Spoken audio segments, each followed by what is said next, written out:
दिलकश सोने के जेवरात की खरीदारी हो या लेडीज जेंट्स और किड्स वेयर की खरीदारी, या तो हो होम अप्लायंसेस की खरीदारी, तो चले आए Heera mart, one stop shopping destination. बेहतरीन मलबूसात, लेटेस्ट डिजाइन, अपने बेहतर मुस्तकबिल के लिए हीरा डिजिटल गोल्ड में भी इन्वेस्ट कर सकते हैं। हीरा मार्ट, कुकटपल्ली, हैदराबाद।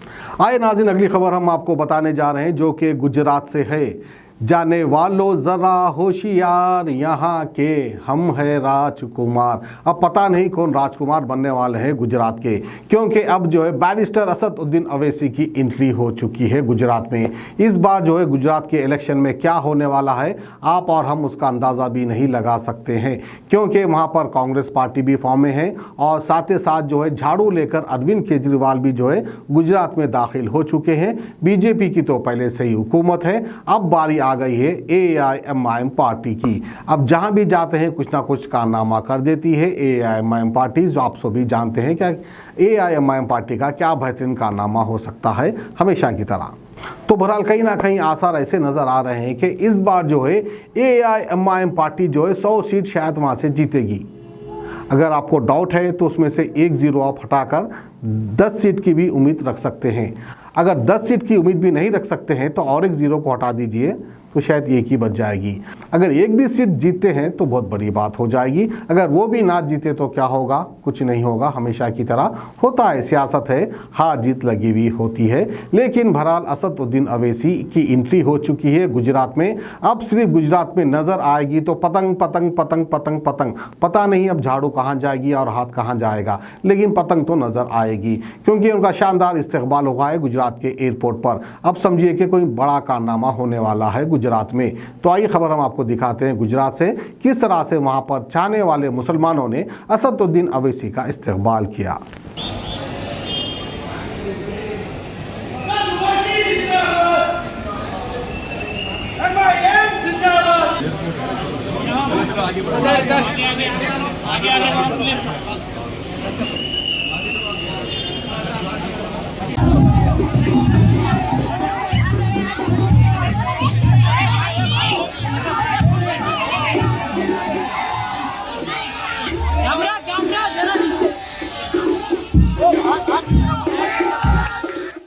निकालकर आज यहाँ पर आए हैं। तो आपको बता रहे था कि गुजरात के विधानसभा के चुनाव के सिलसिले में AIMIM पार्टी तो पूरी मेहनत कोशिश कर रही है साबिर भाई की लीडरशिप में। और आज मैं भी आया हूँ, गोमतीपुर में हमारा एक जनसभा है, पब्लिक मीटिंग है। और इसके साथ साथ 18 तारीख के दिन पडवाम में और एक पब्लिक मीटिंग होगी, जिसमें हमारे महाराष्ट्र के MLA और पार्टी लीडर जनाब मुफ्ती इस्माइल साहब रहेंगे। मैं भी आऊँगा उसमें। पूरी कोशिश यही है कि आने वाले विधानसभा के लिए AIMIM पार्टी अच्छा परफॉर्मेंस करे, यहाँ से हमारे विधायक जीत कर आए। तो इसी सिलसिले में यहाँ पर आ रहे हैं और आते रहेंगे। और ये चंद अहम बातें आपको बताना था। अगर आपके पास कुछ सवालात हैं तो आप पूछ सकते हैं। की 16 सीटों में से आप कितनी सीटों पर चुनाव लड़ने की आएंगे? तो इसका जवाब अभी चुनाव के करीब ना सिर्फ अहमदाबाद बल्कि पूरे गुजरात में हम कितनी सीट पर इलेक्शन लड़ेंगे, इसका फैसला और जवाब चुनाव से पहले जनाब साबिर भाई साहब आपको बताएंगे। तो इसी साथ इंतखाबात होने वाले हैं और आप हर बार बोलते हैं कि साबिर भाई बताएंगे, तो कुछ कैलकुलेशन है कितनी सीटें लड़ेंगे क्या? आप जैसी पार्टियों ने जो अपने नहीं, सुनिए, ऐसा है ना कि गुजरात के प्रेसिडेंट साबिर भाई साहब हैं, हमारी पूरी गुजरात की यहाँ पर टीम है, वो सब राय मशवरा करके ही फैसला करेंगे। मैं तो सुपर इम्पोज नहीं कर सकता अपने आप को, तो उनकी जिम्मेदारी है, वो अपनी जिम्मेदारी को निभाएंगे और जरूर आपको बताएंगे। कौन कौन से पूरे गुजरात में लड़ना है इलेक्शन, तो कहाँ लड़ेंगे, किस एरिया में लड़ेंगे, सौराष्ट्र में कहाँ लड़ेंगे, कच्छ में लड़ेंगे, कहाँ जो भी होगा हम लड़ेंगे जरूर, मगर कितने लड़ेंगे वो चुनाव से पहले साबिर भाई साहब पार्टी बताएगी आप गुजरात में। अहम तो बहुत से इश्यूज हैं गुजरात में। जैसा आप तमाम जानते हैं, महंगाई एक बहुत बड़ा मुद्दा बन चुकी है, बेरोजगारी है, शिक्षा है, हेल्थ का इशू है, साथ ही साथ फिर माइनॉरिटीज़ का और दलितों का एक पॉलिटिकल लीडरशिप की ज़रूरत है। तो ये बहुत बड़े मुद्दे रहेंगे आने वाले चुनाव में।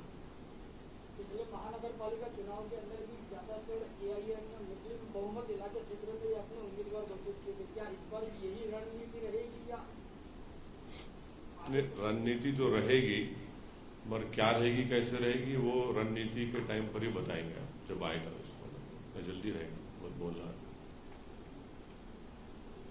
वैसे साहब, पिछले दिनों मौलाना सज्जाद नोमानी साहब का एक इंटरव्यू था पुराना, जिसे काफी वायरल कराया गया और उसमें कुछ ये बात की गई कि ओवैसी साहब को समझना चाहिए, अभी उम्मीदवार नहीं खड़े करने चाहिए, ऐसी कुछ बातें उसमें कही गई थी। मेरे से सवाल है क्या? मेरे से सवाल कर रहे हैं आप? मैं वो तो उनका ओपिनियन होगा। मुझे मैं एक पॉलिटिकल पार्टी का जिम्मेदार हूं, तो मेरा काम तो इलेक्शन लड़ना है, तो इलेक्शन हम लड़ेंगे। जहां तक रहा सवाल मौलाना का, तो मौलाना अपनी राय रखते होंगे, मगर हमारी राय, हम एक सियासी पार्टी के जिम्मेदार हैं। सियासी पार्टी का काम सिर्फ बयान देके बैठना नहीं है। सियासी पार्टी का काम चुनाव लड़ना है, तो हम चुनाव लड़ते आए हैं और लड़ते रहेंगे। सर, आज कांग्रेस ने बंद का ऐलान किया है, किस तरह से आप 12 बजे तक बंद कांग्रेस और आज बंद कर दिया। अच्छा, उसका तो साबर भाई बोल सकते बराबर। आज 12 बजे तक बंद का ऐलान है, वो कांग्रेस की पर्सनल मैटर है। 12 बजे के बाद खत्म हो जाएगा और शाम को 7 बजे के बाद जलसा है। वैसे तब क्या देश कभी मंदिर मस्जिद की राजनीति से आगे भी निकलेगा या नहीं? देश की राजनीति, क्योंकि अहमदाबाद से करीब किराना की एक दरगाह थी, वहां पर भी मंदिर बना दिया गया। कल ही गांधीनगर के करीब एक खबर आई, वहां पर भी एक मजार था, उस पर भी जो भगवा झंडा लहरा दिया गया, इस तरह की खबरें आ रही है। तो पूरे देश में मंदिर मस्जिद की राजनीति ही चल रही है, ऐसा लग रहा है। तो ये सबको सूट करता है, कांग्रेस को भी, भाजपा को भी। इसी तरह चलता रहे। और कंपटीशन जो है ना, कंपटीशन ये हो रहा है कि नरेंद्र मोदी से बड़ा हिंदुत्व की आइडियोलॉजी में चलने वाले कौन है। कंपटीशन ये नहीं हो रहा है कि जो मुल्क में, देश में जो बर्निंग मसाइल हैं उस पर कोई बातचीत करे, चाहे वो महंगाई हो, रोजगार का मसला हो, शिक्षा का मसला हो, हेल्थ के इश्यूज हो। तो ये ऐसा है कि बस एक एजेंडा सेट होता है और फिर उसमें ये लोग सब अपना रोल अदा करते हैं, और माशाल्लाह से आप लोग भी उसमें अपना रोल अदा करते हैं। 2024 के चुनाव को लेके विपक्ष एकजुट हो रहा है, नीतीश अपना गुट बना रहे हैं। क्या बना रहे हैं? नीतीश कुमार अपना गुट बना रहे हैं, हाँ। शरद पवार अलग लगे हुए हैं। आप क्या किसके साथ जाएंगे? देखिए, 2024 के लिए नीतीश कुमार का आप नाम लेते हैं, मगर जब गुजरात में जो प्रोग्राम हुआ था 2002 में, उस वक्त तो नीतीश भाजपा के साथ थे।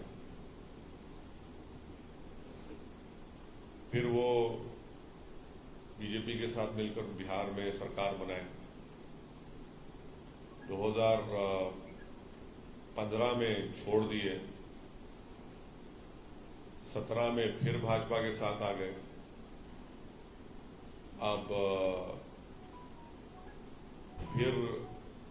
अब छोड़ दिए हैं, फिर किसी के और के साथ चले गए हैं। तो ये नीतीश कुमार साहब जॉर्ज साहब से शुरू किए थे, जॉर्ज फर्नांडिस साहब से। अब ये हो रहा है। और कल बिहार में किसी एक जगह पर दंगा हुआ, गड़बड़ हुई, तो एक 8 साल के मुस्लिम बच्चे को अरेस्ट कर लिए, और एक बीमार जो ऑपरेशन हुआ, घर में पड़ा हुआ है, उसको भी उठाकर लेकर चले गए। तो 24 से पहले जो लोग कोशिश कर रहे हैं, कोशिश करिए, मगर मेरा मानना यह है कि अगर आप चेहरों से मुकाबला करेंगे नरेंद्र मोदी का, तो फिर भाजपा को फायदा हो सकता है। तो बजाय उसके, जो जितने भी लोकसभा की सीटें हैं उस पर हम सबको बीजेपी से मुकाबला करने की जरूरत है। जो बीजेपी आज देश के प्रधानमंत्री अगर उनसे आप रोजगार के बारे में पूछेंगे, महंगाई के बारे में पूछेंगे कि क्यों चीन अभी भी डेप्सांग और डेप्चांग में अपनी फौज को लेकर भारत की जमीन पर बैठा हुआ है, तो प्रधानमंत्री जवाब देते हैं कि नेहरू, मुगल। ज्यादा आप पूछते हैं कि ये इतने बड़े इंडस्ट्रियलिस्ट का कॉर्पोरेट टैक्स क्यों माफ कर दिया गया, या जो भी उनको मदद क्यों की गई है और किसानों को क्यों नहीं की जा रही है, तो बोलेंगे सिस्टम मुझे काम करने नहीं देता। 300 MP उनके पास है। पंडित नेहरू के बाद अगर कोई पावरफुल प्राइम मिनिस्टर है सेकंड मर्तबा तो वो है, मगर उसके बावजूद भी वो सिस्टम की बात करते हैं। तो इसीलिए मेरा मानना यह है कि अब इस देश को एक कमजोर प्रधानमंत्री की जरूरत है। ताकतवर तो देख लिए, अब कमजोर चाहिए ताकि वो कमजोरों की मदद कर सके। ताकतवर की मदद कर रहा है, वो बेचारा कमजोर तो कुछ देख रहा ही नहीं है। तो मेरी ख्वाहिश ये है कि एक खिचड़ी सरकार बने, क्योंकि गुजरात की खिचड़ी, हैदराबाद की खिचड़ी मुख्तलिफ होती है, यूपी की खिचड़ी मुख्तलिफ होती है। और जैसा कि आपको याद होगा कि एक शिमला की एक हमारी महिला ने कहा था कि प्रधानमंत्री नरेंद्र मोदी ने किसी जमाने में उनको खिचड़ी बनाना सिखाया था, तो वो भी खिचड़ी अलग है। तो इस देश को इस तरह की खिचड़ी सरकार की जरूरत है। तो कमजोरी बन जाए प्राइम मिनिस्टर तो कमजोरों का फायदा होगा, क्योंकि ताकतवर बन रहे हैं तो ताकतवरों को ही फायदा हो रहा है, कमजोरों को नहीं हो रहा है। तो 24 के लिए ये कोशिश होनी चाहिए। सोने के जेवरात की ख्वाहिशमंद खवातीन के लिए सिर्फ एक ही नाम, हीरा मार्ट। दिलकश डिजाइन और बेहतरीन मलबूसात का शानदार कलेक्शन, कुवैती रानी हार, नेकलेस, बैंगल्स, मंगलसूत्र, जड़ावी जेवरात। इसके अलावा आप हीरा डिजिटल गोल्ड में भी इन्वेस्ट कर सकते हैं। एक बार जरूर तशरीफ लाएं। बेहतरीन मुस्तकबिल के लिए आज ही हीरा डिजिटल गोल्ड में इन्वेस्ट करें और बढ़ती हुई सोने की कीमत से फायदा उठाएं। One stop family shopping mall, जहां पर नए फैशन और डिजाइन के लेडीज, जेंट्स और किड्स वेयर भी मौजूद। बिल्कुल नया स्टॉक, खुसूसी डिस्काउंट के साथ। और तो और हर तरह के होम अप्लायंसेस की खरीदारी के लिए चले आएं हीरा मार्ट, कुकटपल्ली, हैदराबाद।